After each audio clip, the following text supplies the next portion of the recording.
Mart ayının 14-də Qərbi Azərbaycan icmasının inzibati binasında Azərbaycan Yazıçılar Birliyinin Qərbi Azərbaycan bölməsinin növbəti izdihamlı toplantısı keçirildi.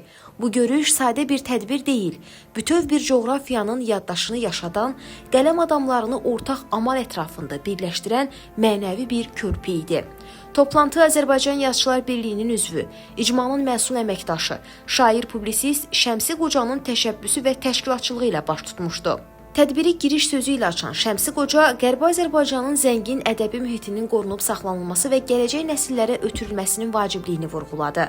O, cənab Prezident İlham Əliyevin Qərbi Azərbaycana qayıdış konsepsiyası çərçivəsində ziyalıların qarşısında qoyduğu vəzifələrdən və dövlətin bu sahədə göstərdiyi ali diqqətdən bəhs etdi.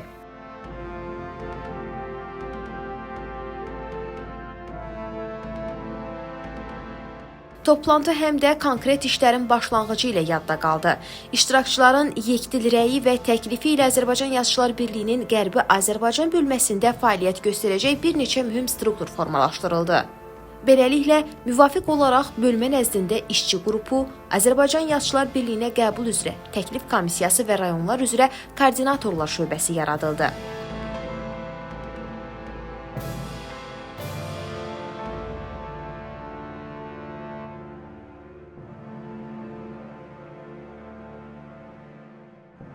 Günün ən maraqlı və ən həyəcanlı məqamlarından biri isə Ədəbi İrəvan 2026 almanaxı ilə bağlı oldu.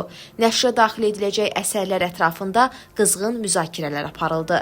Hər bir bədii nümunənin həm poetik gücü, həm də Qərbi Azərbaycan həqiqətlərini əks etdirmə dərəcəsi süzgəcdən keçirildi.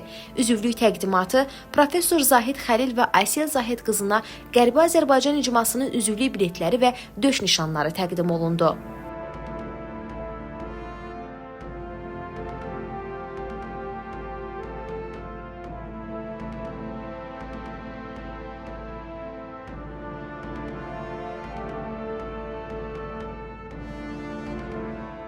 Tədbirdə çıxış edən Professor Zahid Xəlil, şairlər Zahid Əziz, Zöhrə Qaraqızı, İmran Güllübulaqlı və Naşir Hidayət Musayev ədəbi irsin təbliği və qayıdış ideologiyasının gənclər arasında yayılması istiqamətində təkliflərini səsləndirdilər. Sonda qeyd olundu ki, qələm adamlarının bu birliyi doğma yurd yerlərimizə mənəvi qayıdışın sarsılmaz təməlidir.